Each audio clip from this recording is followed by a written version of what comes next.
Bonjour, on va commencer. Il y a de l'interprétation pour ceux qui veulent. L'essentiel sera en français, mais avec les explications en anglais s'il y en a besoin. Si vous devez poser une question ou parler, demandez un des microphones portables pour parler parce que la séance se passe en live.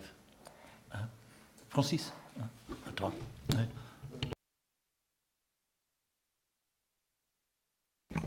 Je vais commencer, tout d'abord bonjour. Donc on va vous présenter 3 projets. Ces projets seront présentés en français. Donc j'espère que tout le monde a eu le temps de prendre les écouteurs pour la traduction. Andrea va présenter en anglais, peut-être, comme ça on mélange. Quoi, Micro. Faut que je lève ? Oui. Ah, voilà, d'accord. ça, oui. C'est simple. Donc 3 projets en français qui ont en commun de représenter un élargissement très sensible de la focalisation du regard en ce qui concerne les langues, les cultures, la diversité. La plupart des projets sont traditionnellement focalisés sur l'enseignement secondaire et supérieur, et ces 3 projets ont en particulier de mettre un accent très fort soit sur l'enseignement primaire, soit, et c'est le projet par lequel je vais commencer, sur le pré-élémentaire. Donc en fait, ce qui se passe avec les enfants de moins de 7 ans. On va commencer par ce premier projet, donc la première diapositive. Il s'agit de Pepelino, c'est le nom donné à ce portfolio, qui a été élaboré par une équipe qui comprenait également des experts de Grèce, de République tchèque et d'Autriche, et qui a bénéficié de l'expertise, la contribution d'un très grand nombre d'experts de différents pays lors d'ateliers ou lors de différents échanges, d'experts des différents pays européens, voire même également de l'Ontario. Donc ça a été auquel je suis très reconnaissant, car ça a contribué énormément à la qualité de cet outil. Vous savez tous que ce qui se passe avant l'école primaire fait l'objet d'attention de plus en plus soutenue de la part aussi bien du niveau européen, Commission européenne, Conseil de l'Europe, que dans les différents pays. Les outils se multiplient, qui donnent des recommandations, qui insistent sur l'importance du développement langagier des enfants avant 7 ans.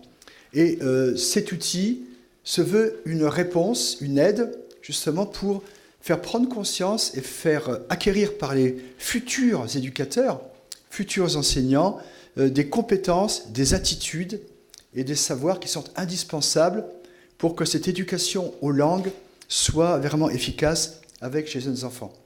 Alors tout de suite, un point sur lequel je voudrais insister, cet outil n'est pas un outil de formation. Il ne donne pas des contenus de formation. Il n'indique pas comment on enseigne ou comment on peut travailler avec les jeunes enfants. C'est un outil qui se veut accompagner la formation, qui veut permettre aux futurs enseignants, aux futurs éducateurs, aux étudiants en fait, de vraiment tirer profit de la formation qu'ils reçoivent en s'appropriant progressivement cette formation à travers leurs observations, leurs réflexions, leurs pratiques. C'est vraiment un outil d'accompagnement de la formation reçue de façon différente selon les contextes. Alors pour construire cet outil, on a en fait, je vais insister sur 2 points qui me semblent essentiels pour bien le comprendre. On a été confronté à une première difficulté, une difficulté très importante. Parce que quand on parle de langue avec des enfants en pré-élémentaire, on parle de choses très différentes. Chaque éducateur, chaque enseignant doit développer chez les enfants les capacités, les connaissances dans la langue de scolarisation. Leur rendre capable, effectivement, de pouvoir accéder de façon utile à l'enseignement primaire. Des éducateurs en pré-élémentaire doivent aussi pouvoir tenir compte de l'apprentissage de la langue de scolarisation par des enfants dont ce n'est pas la langue première, donc c'est la langue seconde, ce qui pose une problématique différente. Dans d'autres situations, les enseignants, les éducateurs ont à conduire un enseignement bilingue ou bien à sensibiliser les enfants à une langue étrangère. Et dans tous les cas, ils doivent, bien sûr, ce qui était encore un autre objectif, éduquer les enfants à la valeur de la diversité et, culturelle et linguistique. Donc on a une série de situations très différentes. Et on voit bien dans les ouvrages qu'on a pu consulter, des ouvrages qui sont très spécialisés. Le pari, le choix et tout le travail que nous avons effectué, avec tous les experts que j'ai cités tout à l'heure, c'est d'identifier les compétences professionnelles qui sont communes à toutes ces situations. Nous n'avons surtout pas voulu séparer les compétences selon les différentes situations. Nous avons cherché à identifier les compétences qui sont communes à toutes ces situations. Alors, bien sûr, ça ne veut pas dire que enseigner une langue étrangère à de jeunes enfants, c'est la même chose que développer chez eux la compétence dans la langue de socialisation. La mise en œuvre est différente. Mais les compétences que nous avons mises au centre du portfolio sont les mêmes. Et nous avons donc identifié 8 champs de compétences qui sont au tableau, enfin qui sont projetés plutôt. Chaque champ de compétences est accompagné de 5 descripteurs, qui ne sont pas des compétences, mais qui sont la façon dont on peut observer si on maîtrise ou pas les compétences qui sont définies dans le champ de compétences. Voilà un petit peu le premier pari, le premier défi de cet outil. Et pourquoi nous avons fait ce choix d'identifier les compétences communes? Il y a 2 raisons. Première raison, parce qu'il nous semblait qu'un des enjeux de la formation, c'est qu'à travers l'apprentissage de gestes techniques, qui est le fait des formations reçues ou suivies par les éducateurs, il était indispensable que les étudiants comprennent, fassent le point, le lien, l'articulation entre ces gestes techniques et les compétences plus larges qu'ils mettent en œuvre, de façon à pouvoir évoluer plus tard dans l'exercice de leur profession. Et la deuxième raison, c'est que nous voulions absolument affirmer, souligner, faire comprendre par tous que, quelles que soient les situations de travail avec les jeunes enfants, tous ont des enjeux majeurs qui est en fait d'éduquer les enfants à cette diversité, de les rendre capables de pouvoir tirer profit des éducations aux langues qu'ils se recevront plus tard. Et bien sûr, on voit, quand on observe ces champs de compétences, que certains sont en lien direct avec les projets qui seront ensuite présentés. On a un champ de compétences tout spécifique sur coopérer avec les familles, un autre sur travailler en équipe, et le lien avec les communautés, le lien avec les porteurs d'autres cultures est omniprésent dans les descripteurs du portfolio. Le deuxième choix, merci beaucoup. Deuxième choix sur lequel je voudrais insister, qui caractérise cet outil, vous savez que le portfolio a une longue histoire. En particulier au Conseil de l'Europe, il y avait le portfolio européen des langues où vous aviez des descripteurs et on devait dire est-ce qu'on maîtrise ou pas. Ensuite, il y a eu Epostol. Et nous inscrivons dans la lignée de cet outil ce portfolio pour la formation des enseignants de langue vivante, pour l'enseignement secondaire en particulier. Et dans Epostol, il y avait une avancée importante, c'est qu'on ne dit plus si on maîtrise ou pas, mais on remplit progressivement la flèche au fur et à mesure qu'on pense progresser dans la maîtrise. Nous avons apporté autre chose, une chose qui nous semble extrêmement importante et qui caractérise Pepelino, cet outil, c'est la diapositive suivante, c'est que l'essentiel dans le portfolio, ce n'est pas de dire si on maîtrise ou pas le descripteur, c'est de pouvoir se poser les questions essentielles et de pouvoir répondre aux questions qui accompagnent la mise en œuvre des descripteurs. Et c'est ça toute la caractéristique, c'est-à-dire que systématiquement, nous posons des questions, nous proposons des questions, c'est-à-dire sur comment faites-vous pour mettre en œuvre telle ou telle compétence. Nous ne demandons pas êtes-vous capable ou pas, mais comment faites-vous en les invitant à revenir régulièrement sur les réponses qu'ils auront pu rédiger, à en discuter avec les autres pour véritablement construire cette compétence. Et Autre point que je voudrais dire, c'est que, bien sûr, ces descripteurs, ils sont en nombre limité. Nous avons mis 5 descripteurs par champ de compétences, volontairement, mais que nous avons laissé la place systématiquement pour d'autres descripteurs ouverts. Les étudiants, avec leurs formateurs, pourront créer d'autres descripteurs adaptés au contexte. Et surtout, nous invitons les utilisateurs à poser d'autres questions. Certes, ils peuvent répondre aux questions qui sont des invitations à la réflexion, mais nous les invitons à créer, à penser les questionnements qui sont adaptés à leur contexte particulier. Il nous semblait que c'était la procédure la plus efficace véritablement pour accompagner ce processus progressif de formation et la réflexion personnelle est le fil conducteur de l'ensemble de l'outil.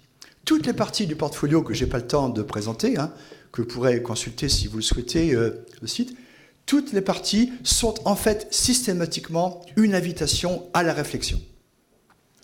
Et c'est pour ça que c'est sous forme de classeurs dans un premier temps, pour qu'on puisse ajouter des feuilles dans lesquelles il y aura les réponses apportées par les éducateurs, et bientôt, il y aura sur le site une version interactive où les utilisateurs pourront répondre directement sur le site et les réponses seront sauvegardées pour pouvoir être consultées ensuite. Voilà un petit peu le défi, et ceci explique pourquoi, contrairement au projet initial, nous avons retiré du titre la mention à la formation initiale, car il nous semblait que toute la procédure de travail avec ce portfolio allait au-delà de la formation initiale.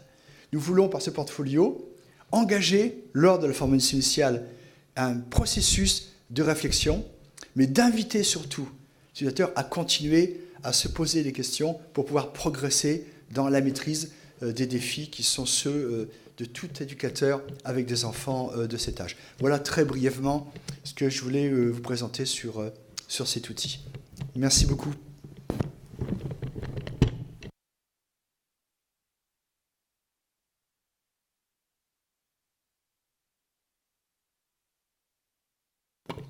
I'm going to continue in English, yeah?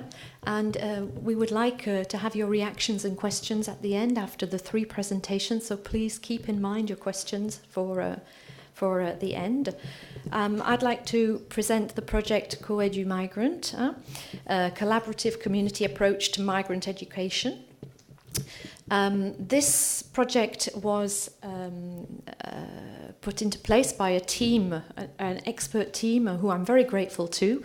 In fact, the initiator of the project was Vicky McLeroy, but because she comes from the UK, and the UK unfortunately is no longer a member of the CELVA, she had to step down from coordinating, so I took over from that, but it was her original idea, so I want to give her credit for that.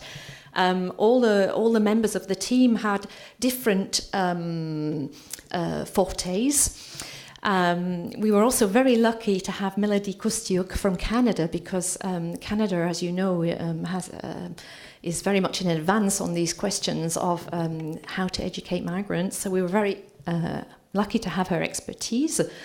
Rula Tsoukhalidou from Greece, her expertise lay in the domain of, well, she's a teacher educator, but she also runs an association called Polydromo, which brings together educators, parents, children regularly for conferences, activities, workshops, soirées, with music and food. They do an awful lot of work about raising awareness of language competencies. Because our project is about communities, we wanted to include this kind of association, not just to stay focused on school, as so many of our projects do, because these children who have different resources in different languages are working in different contexts. And for the moment, these contexts are pretty much isolated from one from the other. They might go to a heritage language school. They're, of course, in the mainstream school system. They're speaking a language at home. Perhaps they go to the mosque and pray in another language, but all these contexts are quite separate very often, even though the child is living through them all. So our idea was to bring these resources together to find commonalities, bridges, with the objective of developing language. especially, of course, the language of schooling, because that's what they need for their education. So that's why we were very anxious to have this element from Ruler with the association. Vicky brought her expertise using multilingual digital storytelling. So this is an idea that's very similar to what Jim Cummins does with his identity texts. Don't know if you're familiar with that, where the idea is that children can write about their histories, their stories themselves, about their languages, their families, their migration experience, but that they can write in the languages that they feel comfortable in. And if they recently arrived, that might be their first language because they can't yet master the language of schooling, but that's allowed. And then we help them to make those bridges into formulating it into the language of schooling. And she does this, but through digital means. So it's not written literacy, but it's oral literacy and digital literacy. And the children use tools, very simple tools, to make short films telling their stories in multiple languages. Ruth from Spain was our expert in ICT, in new technologies, and we're very grateful to her because she did an awful lot of work on our Moodle platform.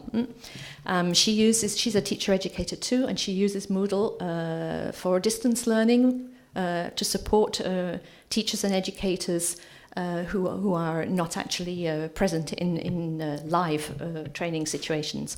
And myself, I contributed with an approach that I've been using in teacher education of problem-based learning, where our students come to class with the difficulties that they're facing in their teaching practice, and we work on them through this problem-based learning, through small group activities, discussion, because we've heard a lot.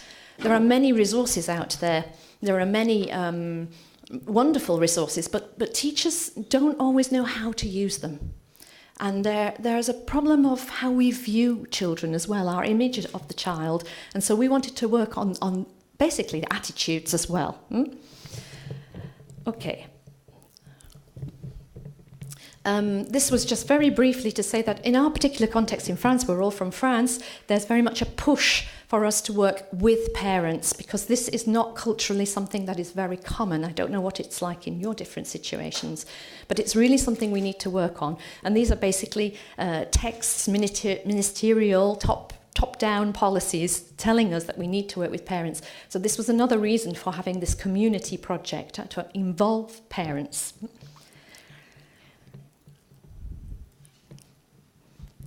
Okay, this was just quite a short project, so we had to pack it in quite quickly. Yeah?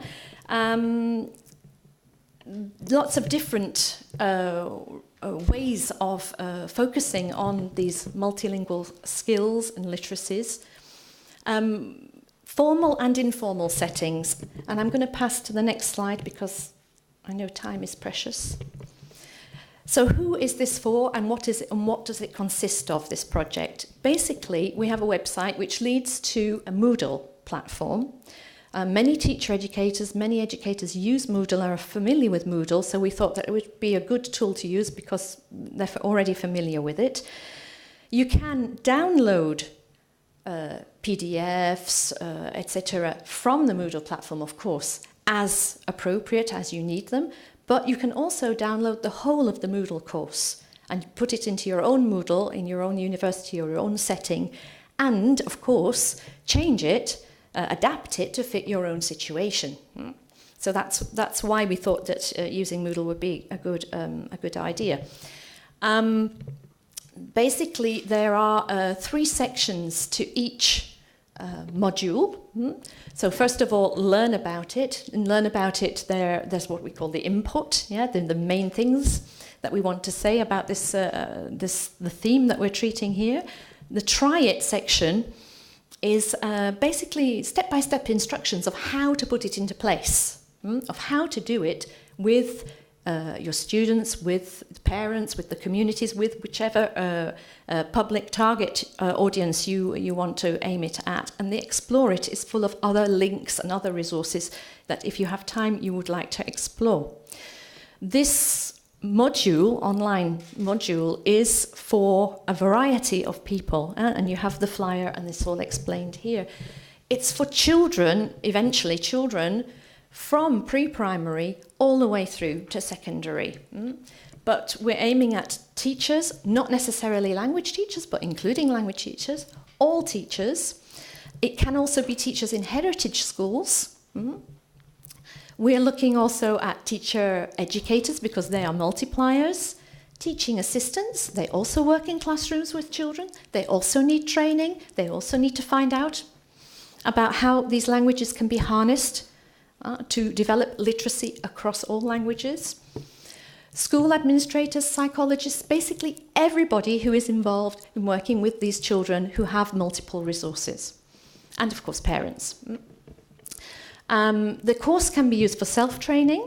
It can also be used, so distance learning, yeah. It can also be used for training others in a teacher education context, for example. And of course, it can be, as I've already said, adapted to your own situation. These are the main contexts, the main themes of the Moodle.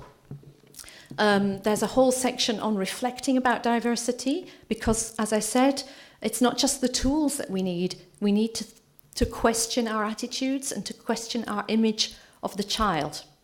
How we view. Do we view multilingualism as a problem? Do we view it as a resource? Or do we view it as a right? So this section is all about how to make people think about these questions because they're very complex and difficult and it's not easy to question your own ideas, yeah, and your own values.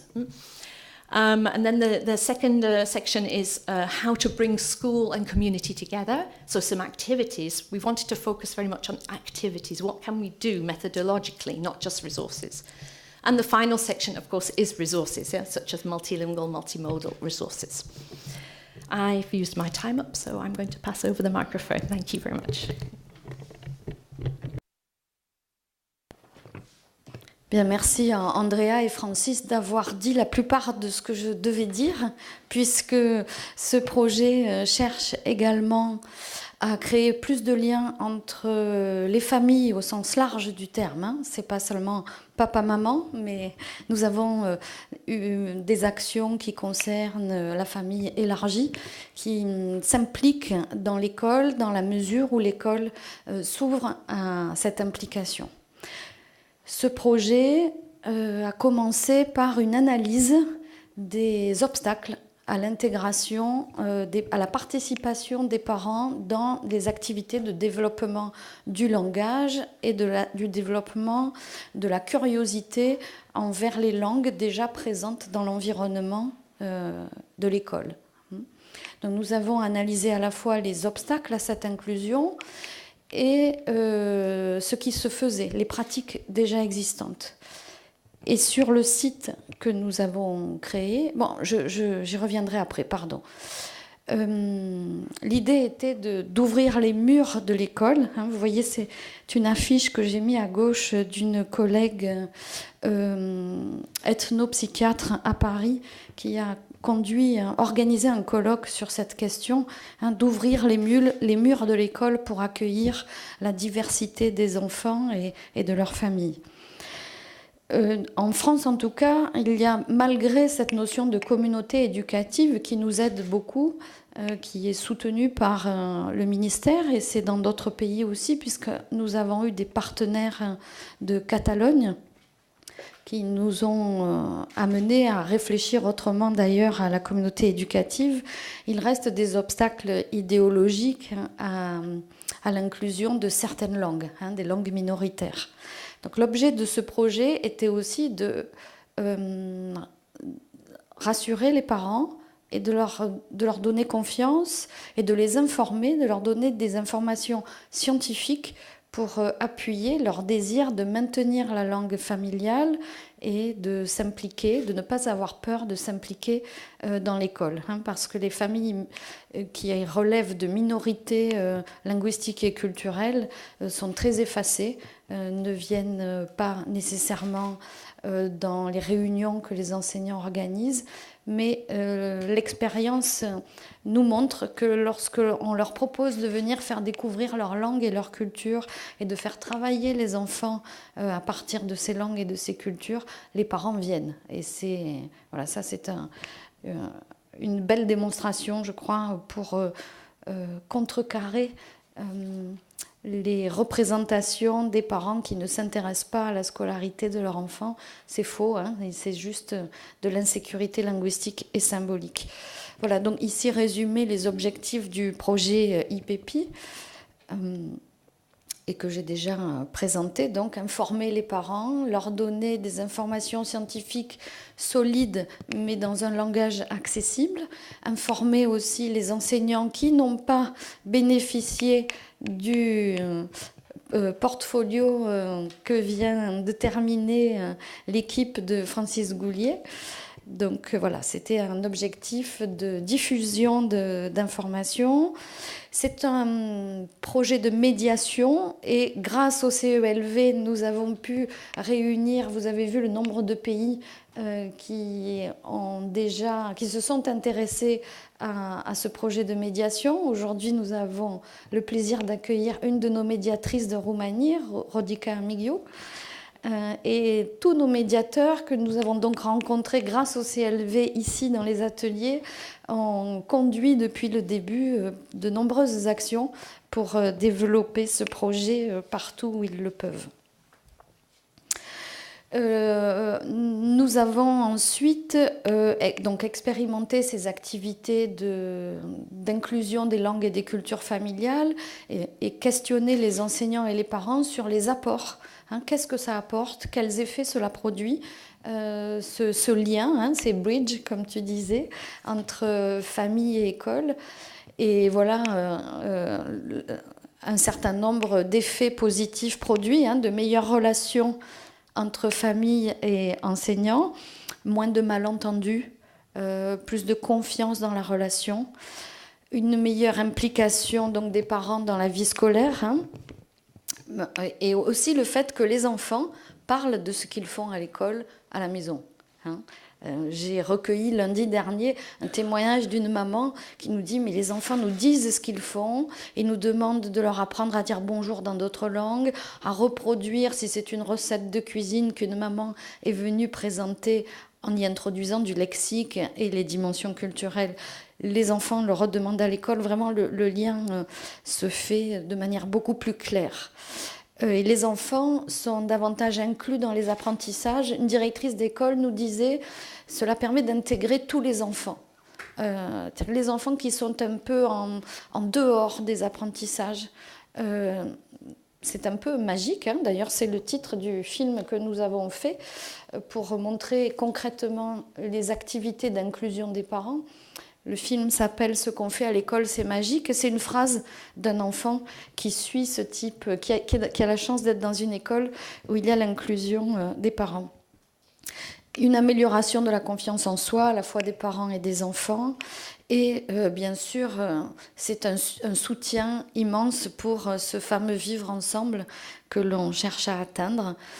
Et il faut aussi souligner sur le plan cognitif le développement d'attitudes et d'aptitudes qui sont favorables à tout type d'apprentissage, y compris dans les disciplines dites non linguistiques. Les enfants deviennent curieux. Enfin, vous savez tout ça parce que vous avez suivi tout ce qui est language awareness et le CARAP. Donc on le constate également avec ces approches. Parmi les produits, comme on dit ici, réalisés, nous avons fait ce flyer qui s'adresse à la fois aux parents et aux enseignants et qui essaie de répertorier les différents types d'enjeux, les enjeux sociaux, les enjeux cognitifs, les enjeux psychologiques et affectifs et les enjeux éducatifs de l'inclusion des parents. Avec, vous voyez, quelques points qui résument les connaissances scientifiques que nous avons sur les intérêts de ces approches. Et puis au verso, il y a des idées d'activités pour les parents, parce que dans notre enquête, nous avons vu aussi que certains parents n'osent pas. Il y a les parents qui pensent qu'ils ne parlent pas suffisamment bien la langue de scolarisation pour intervenir. Donc on leur donne quelques idées, ils en ajoutent toujours, mais déjà vous voyez ces idées, je ne sais pas si la flèche, voilà, c'est ici, les quelques idées que nous avons répertoriées, idées concrètes qui ont été expérimentées dans les divers pays partenaires. Un autre objet que nous avons créé, alors c'est le site IPEPI, c'est ma collègue Brigitte Gerber qui s'est chargée d'organiser ce site où nous y mettons toutes les ressources que nous recevons, que nous collectons et que nous continuons de collecter. On trouve donc des ressources au moins à 2 endroits, dans un onglet qui s'appelle Ressources et dans un onglet qui s'appelle Autres ressources. C'est un petit peu compliqué, mais il faut avoir envie de s'aventurer sur le site, de s'y perdre un peu pour y faire de belles découvertes. Nous y avons mis aussi, vous voyez au centre, un sac avec un album. Ce sont les sacs d'histoire. Hein. Tu as parlé des storytelling. Des sacs d'histoire qui sont de préférence traduits avec la coopération des parents. On prend un album qui se développe à l'école, enfin qui est connu des enfants, et on demande à des parents de nous aider à le traduire dans leur langue, quelle que soit cette langue. Hein. Ça peut être, je parle pour la Provence où j'habite, au sud de la France, ça peut être une des langues du Maghreb qui n'est pas reconnue comme étant une langue de scolarisation, algérien, tunisien, marocain. Mais ce qui est important, c'est de valoriser la langue familiale, et elle permet de toute façon de développer des compétences métalinguistiques indispensables. Donc avec les parents, nous traduisons ces albums et nous les enregistrons en audio aussi pour les parents qui ne sont pas entrés dans l'écrit. Hein. Je n'aime pas dire le terme d'analphabète, donc voilà, pour les parents qui ne lisent pas encore et n'écrivent pas, il y a aussi l'enregistrement audio. Des collègues en Catalogne, parce que la notion de communauté éducative est très développée là-bas, proposent aussi des activités. Vous pouvez voir quelques films témoignages de ce qui se fait en Catalogne. Et j'ai mis aussi un ouvrage que nous avons réalisé avec le concours du Centre de documentation pédagogique en France, donc qui est reconnu par le ministère de l'Éducation, un ouvrage pour introduire la diversité linguistique dès l'école maternelle. À l'intérieur de cet ouvrage, il y a 2 modules que l'on trouve sur le site IPEPI, 2 modules qui fonctionnent très bien. Et ce film, vous aurez dans la salle au premier étage que nos collègues du CELV ont préparé un petit flyer pour ceux qui souhaitent commander ce film.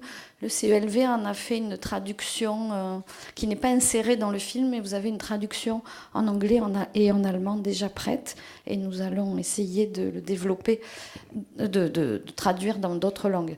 J'insiste un peu sur ce film parce que pour l'avoir expérimenté auprès d'enseignants, tout de suite, il permet de montrer concrètement aux enseignants ce qui peut se faire.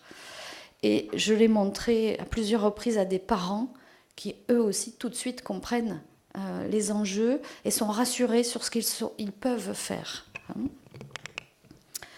Voilà, je crois que j'en ai à peu près fini. Je voudrais finir avec quelques images pour vous montrer que c'est encore très actif. Enfin, c'est très actif, ça se développe beaucoup. En haut à gauche, dans cette école, c'est la 4e année que ce projet se développe grâce à la coordination d'une de nos médiatrices, Claude Richer-Memanchet. Ce projet a été reconnu par le ministère et a obtenu le prix des alliances éducatives. Donc on pense que cela va se diffuser davantage puisqu'il y a une reconnaissance ministérielle. Et puis les 4 photos de droite, c'est la dernière école où personnellement j'interviens et où le projet IPEPI se développe très très bien depuis octobre dernier. Et vraiment, ça a fonctionné comme une allumette. Hein. On a présenté le film le 14 octobre. Tout de suite, une quinzaine de parents se sont inscrits pour intervenir dans les classes. J'ai été lundi dans cette école et c'était la 4e maman qui intervenait. Il y avait aussi des papas à la réunion d'information, ce qui est important de souligner aussi. Et nous avions prévu peut-être d'ouvrir la discussion avec ça, mais je pense que vous avez d'autres questions liées à ce qui vient d'être présenté. Merci de votre attention.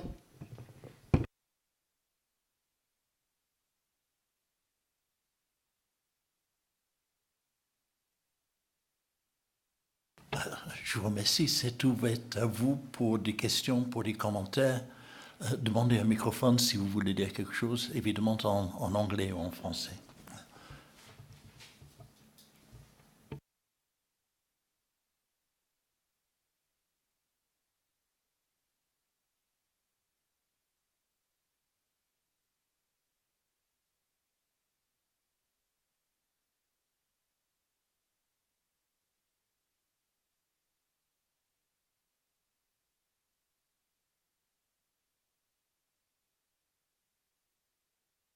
Yes, now it works.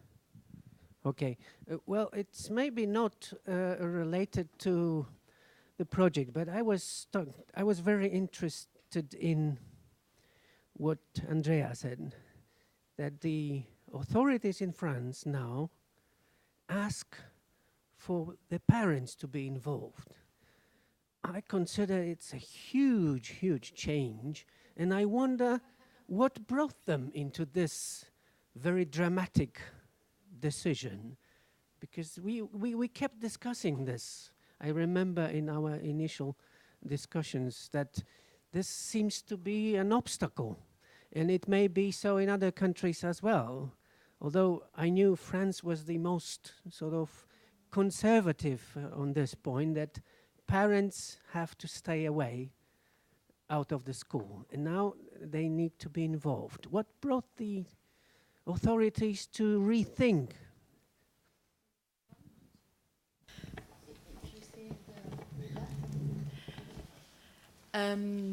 First of all, let me say that there's a difference between the top-down policy and what's actually happening in the classroom. Yeah, we've got the policy there now, and we've also got policy talking about children for whom the language of schooling is not the language of the home. They're mentioned now in policy. We've also got small parts of policy that say we should be doing language awareness activities, even as with very young, especially with very young children in maternelle. So the policy is coming now, but the practice isn't there yet. So we still have a long way to go. I'm a firm believer in bottom-up policy myself, which is why I like to work with the ECML, because I think that we, together with you, can help and support teachers to practice policy in the classroom, to actually do things, because they're the ones with the children. So I think it's useful to have the top-down policy because it gives legitimacy to the actions, because teachers cannot be électrons libres, as we say in French. They have to abide by certain set rules, and so it's useful for them. It's essential for them to have that top-down policy to lean on, to refer to, especially to justify in front of some parents who might not really understand why we're doing all these activities with different languages, etc. But I think it's the bottom-up practiced policy in the classroom that will make the difference. As to historically, why France is moving more has moved more towards including parents in the classroom. Well, it's a long history of having parents out of the classroom. Why is it moving? Perhaps Francis would like to say something on that one. You're nearer to policy. Oui, je pense que on parle de la France, mais je pense que ça doit être commun à de très nombreux pays. La relation entre l'école et les parents est une priorité, une insistance, c'est toujours été reconnu comme très important. Mais il y a une différence entre la relation entre les parents et l'école et les parents et la classe. L'enjeu actuellement, c'est de comprendre, et je crois que c'est commun à nos trois projets d'ailleurs, c'est de comprendre, de faire comprendre et de mettre en pratique le fait que les parents, leurs familles, les enfants, tous les enfants, y compris les enfants et peut-être surtout les enfants qui ont une expérience d'autres cultures, d'autres langues, représente une ressource pédagogique que les enseignants peuvent exploiter. Et je pense que c'est ça qui est en train de se passer. Et ces trois outils qui ont été présentés, je crois, ont ceci en commun et insistent très fortement les trois sur cet aspect pour aider les enseignants à comprendre qu'ils ont parce que tous les enseignants sont habités par ces mêmes objectifs. Simplement, en tout cas c'était le cas en France, de par notre formation, qui est très structurée, très hiérarchisée, les ressources, c'est les ressources pédagogiques qui sont le fait de l'enseignant, du système éducatif, et pas de l'extérieur. Et c'est là le changement actuellement, c'est de se rendre compte que l'environnement de l'école est également une ressource. Et d'aider les enseignants, on ne peut pas laisser les enseignants tout seuls.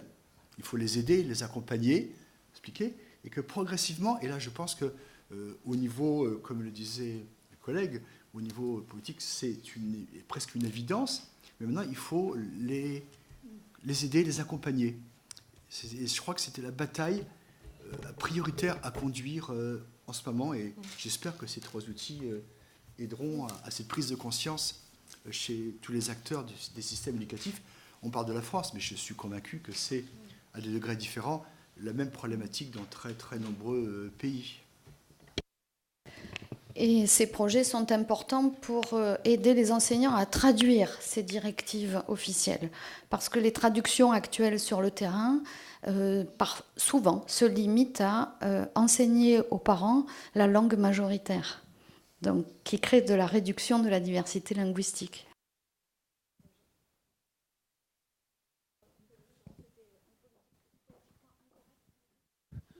Well, so just to conclude, congratulations, because this is then perfect timing for the projects, at least for France. Les félicitations vont vers le CELV, parce que c'est lui qui nous donne l'occasion de développer ces outils. Thank you very much for introducing the context of your project. Now I want to focus on a new context with the refugees and migrants. So in your case, so the parents facilitate the language learning of their children.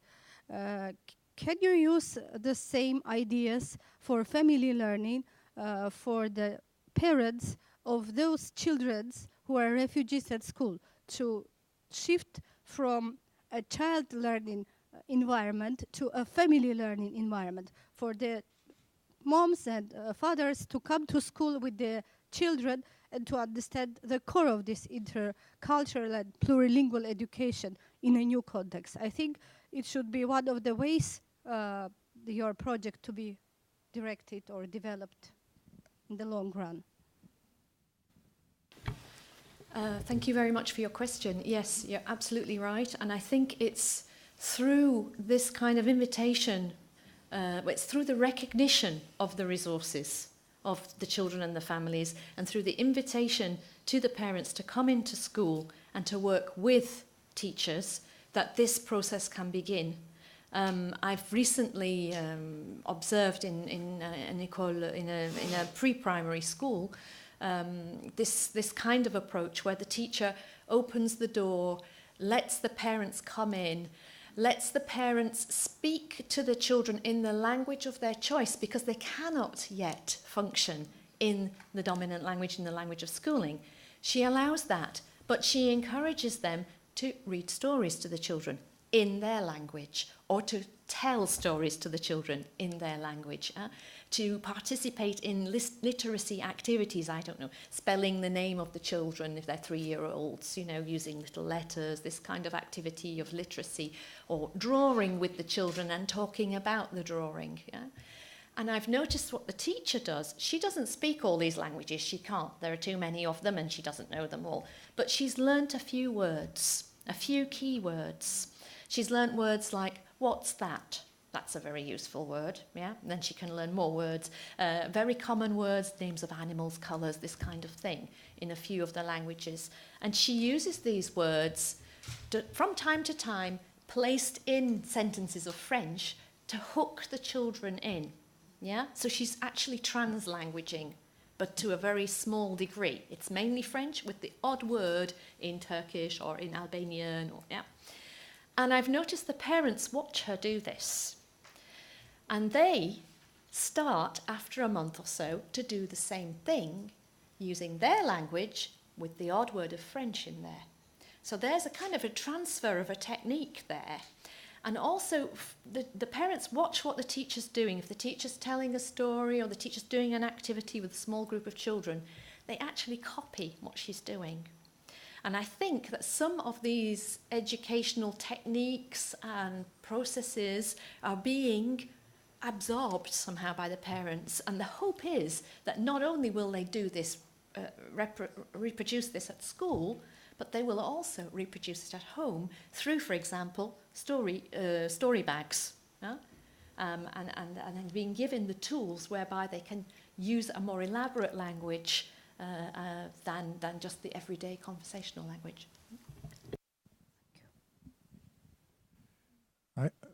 I couldn't agree more with what Lucine was saying. That is needed, but we are faced with different cultures in my country too. And Stephanie was sort of making a joke. It was also fathers who would come to the school, not just mothers. But in my country, lots of mothers are simply not allowed to come to school. And parents and fathers, well, let me say, are not so interested in their culture. It's not normal to do this. They don't tell stories. They don't sit together. They don't do all these things. So as Lucine was saying, you may have to rethink the whole sort of getting them to integrate into your society. And in a way, that will take years and years, ages. And in my country, at least, we have noticed this as well. So what we try and do is find out whether children don't do all these things at home in the way that we as Westerners do. And we have the teachers do extra activities with these small children, because for a while, I don't think you will sort of solve the problem by inviting parents. In my country, at least, lots of parents just won't come. Ask you, what's the country? The Netherlands, which has lots of refugees at the moment, together with Sweden and Germany.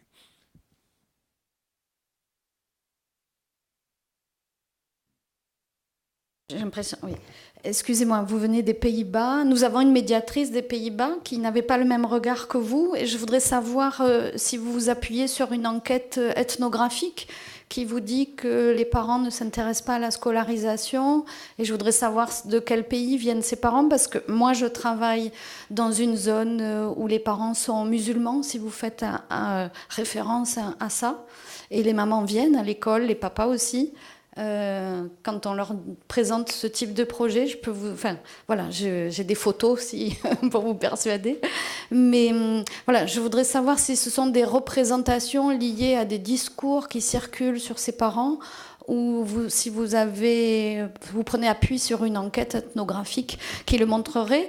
La dernière fois que j'ai présenté ce projet, donc dans une école des quartiers nord de Marseille, où les enfants sont issus de parents nés ailleurs pour la plupart, une conseillère pédagogique nous a dit, voilà, la preuve est faite que selon ce que l'on dit aux parents, ils viennent à l'école. Il y avait presque 100 parents qui étaient là, père et mère, que l'on ne voyait pas toujours, mais là, ils étaient là.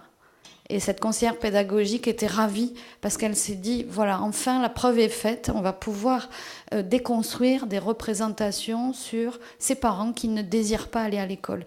Il faut savoir ce que montrent des études sociolinguistiques avec des entretiens, que les parents n'osent pas venir à l'école. Quand j'ai parlé d'insécurité linguistique et symbolique, ça concerne ces parents pour qui l'école n'a pas fonctionné, qui ont été en échec, qui n'osent pas aller à l'école, et des parents qui ont bien compris que leur langue et leur culture sont minorisées, vraiment. Et c'est pour cela aussi qu'ils ne viennent pas.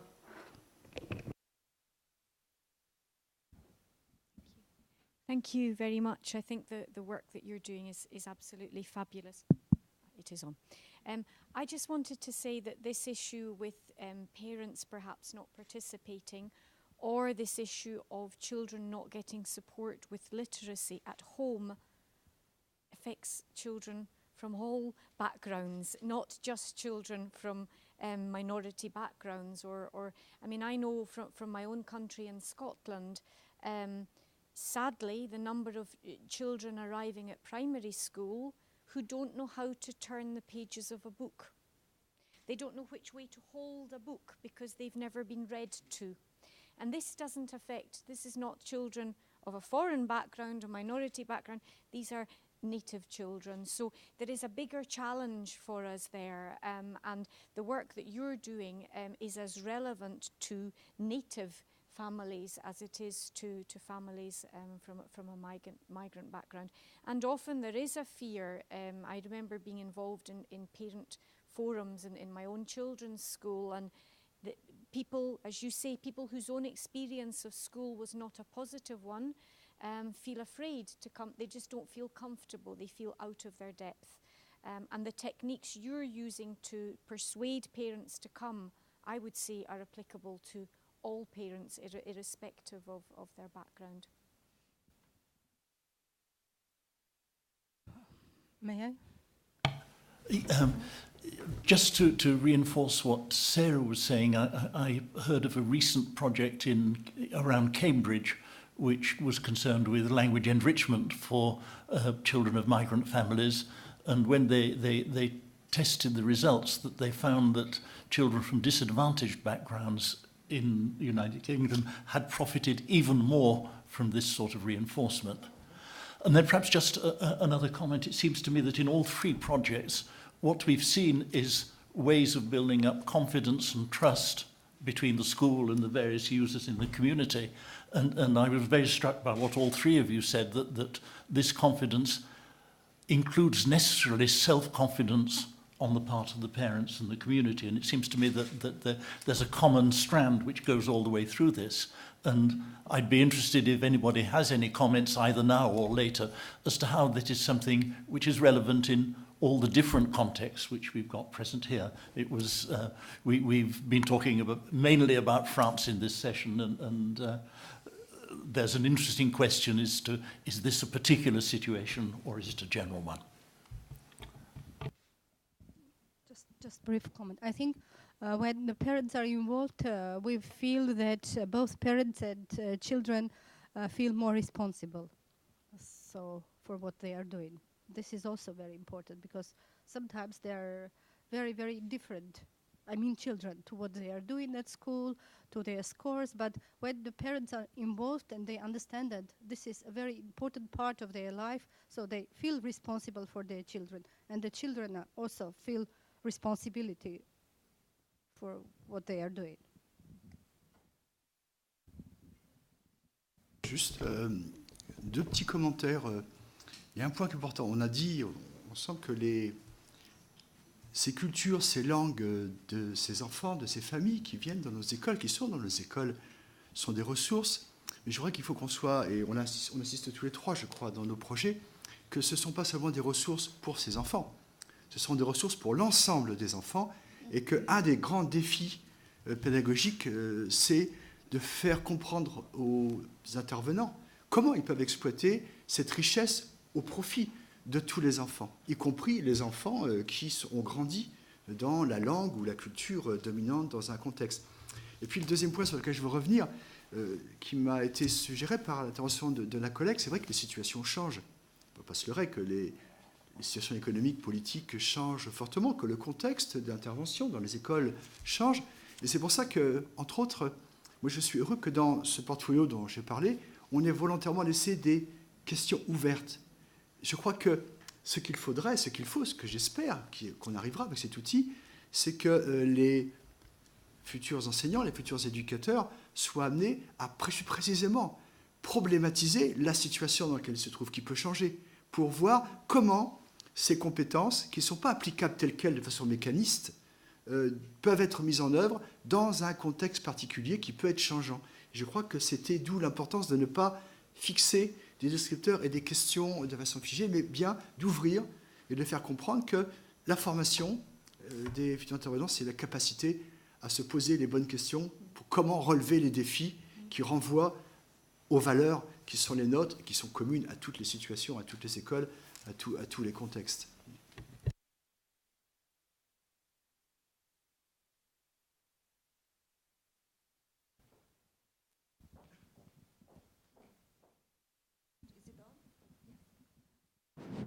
Okay, so I'm Eva from Slovakia and I work for Ministry of Education.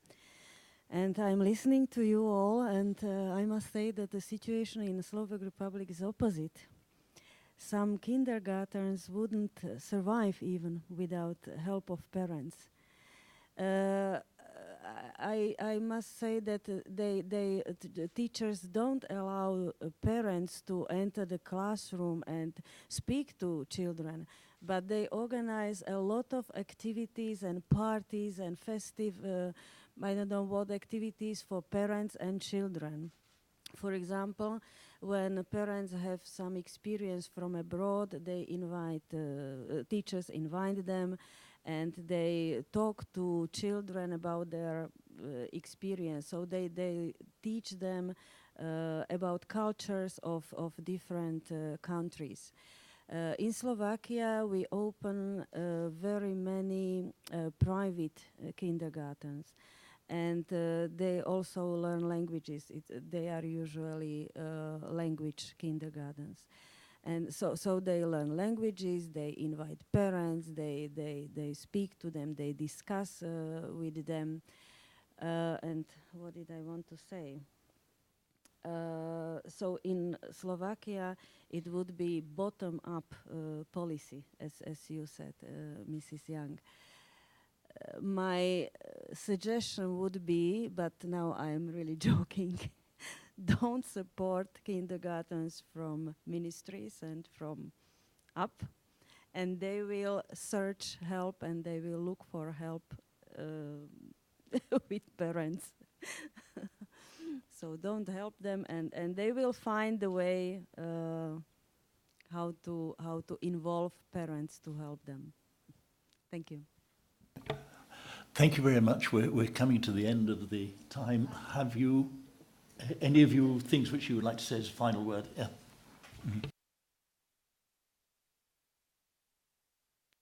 Pardon, c'était pas un mot de la fin, mais tout à l'heure, je voulais rebondir sur la remarque de Monsieur et de Sarah.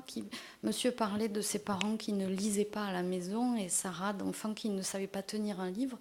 Je crois que ce que nous apporte aussi la collaboration avec les familles, c'est que cela nous permet de nous décentrer de notre culture de l'écrit et de voir aussi que les littératures orales des parents sont une grande richesse pour les enfants.